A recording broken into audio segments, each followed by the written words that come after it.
Hey witches, it's Taya and Luna today, and today we wanted to share with you a book review on The Devil's Dozen, 13 Craft Rites of the Old One by Gemma. This was first published by Troy Books in 2014 and had its first North American publication in 2020 when Llewellyn bought the rights to publish it here. So you may have heard of Gemma. She is a writer and artist based in Southwest England, and she really focuses on operative folk magic and witchcraft.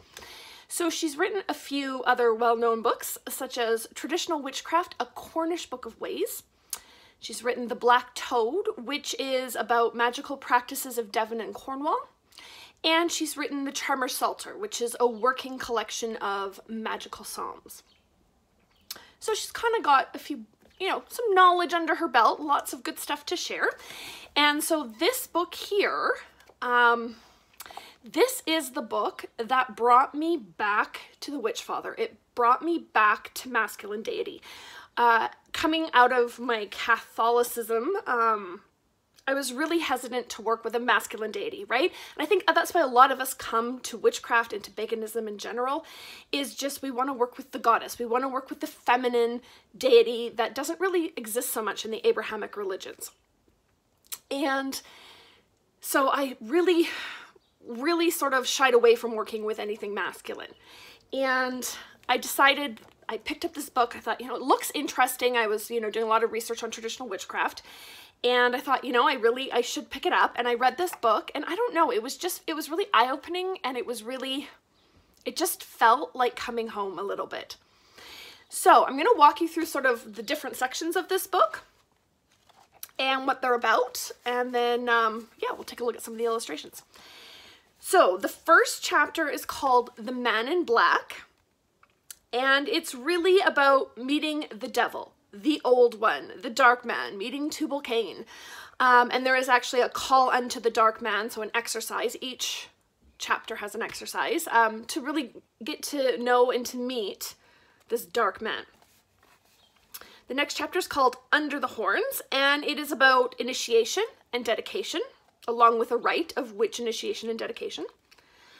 The next chapter is The Witch's Knoll, and it has a rite of hallowing the working ground. So it's really about finding a place, typically out in nature, where you can work, where you can go to work with the Old One, and how to hallow that working ground, how to sort of consecrate it, make it sacred, so that it will be available to you to come and work in.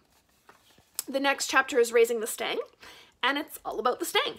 And it has hallowing, shotting, and raising the stang. So it has a whole ritual in it to basically, once you've created your stang, to shot it and to consecrate it and to bring it into your magical practice.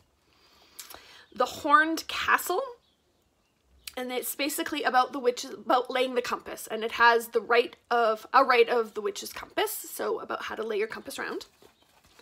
The Wished Hounds. So the Wished Hounds, it's really a little bit about hounds in tradition, and it has a right to call upon them. It's got a rite of turning, so it's a right to call upon the wished hounds, and turn any negative, whatever is coming your way, to turn it back on the sender. The next chapter is The Light Betwixt. It is a devotional conjuration of the witch fire and a devotional mass for Old Master Bucca.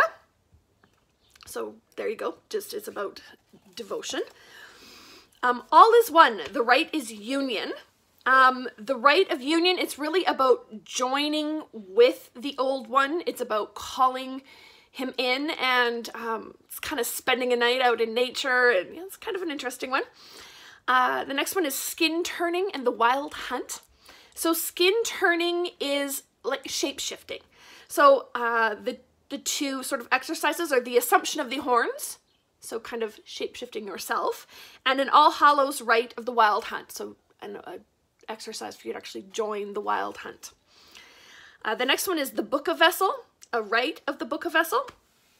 So Book of Vessel is like a fetish. It's a physical spirit house that you would create for the old one and sort of a rite of it, how to work with it. And the final chapter is the old farmer, with a rite of the green cap. So the old farmer is Cain, is the original tiller, the first farmer, the first magician.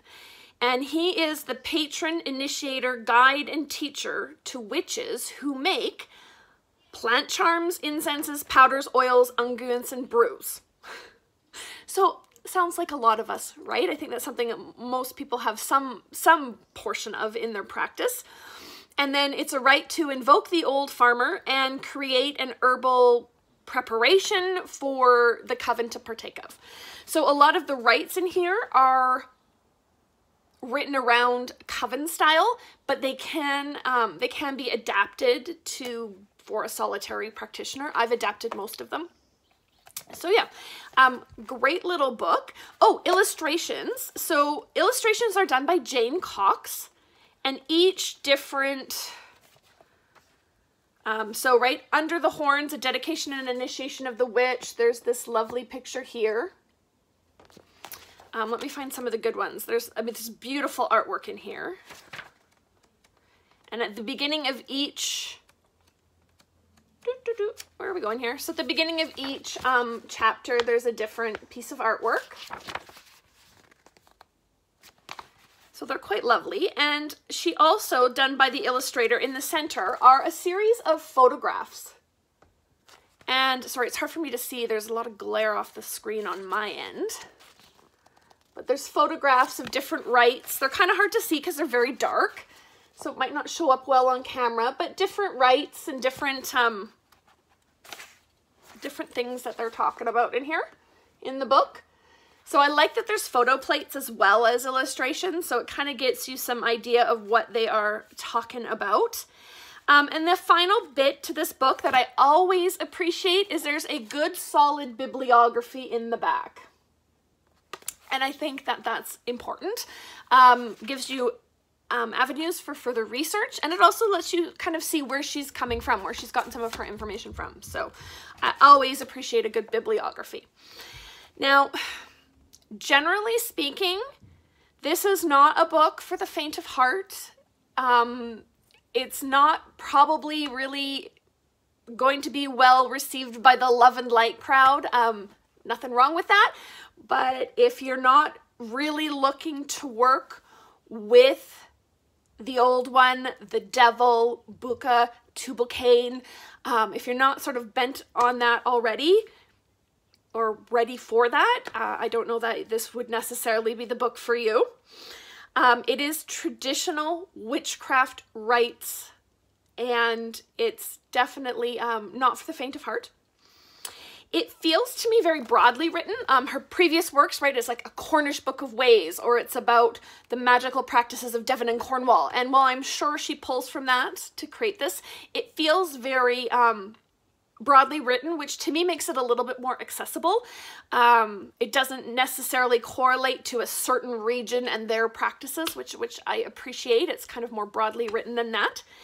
And yeah, it is really about a focus on masculine deity. It is about connecting, initiating, dedicating, devoting to Tubal-Cain, to Old Buka, to the old man, to the black man, to the devil. So yeah, definitely, I think it's fascinating. I think if you are a traditional witch, if you are a folkloric witch, this is definitely something you should be picking up and checking out.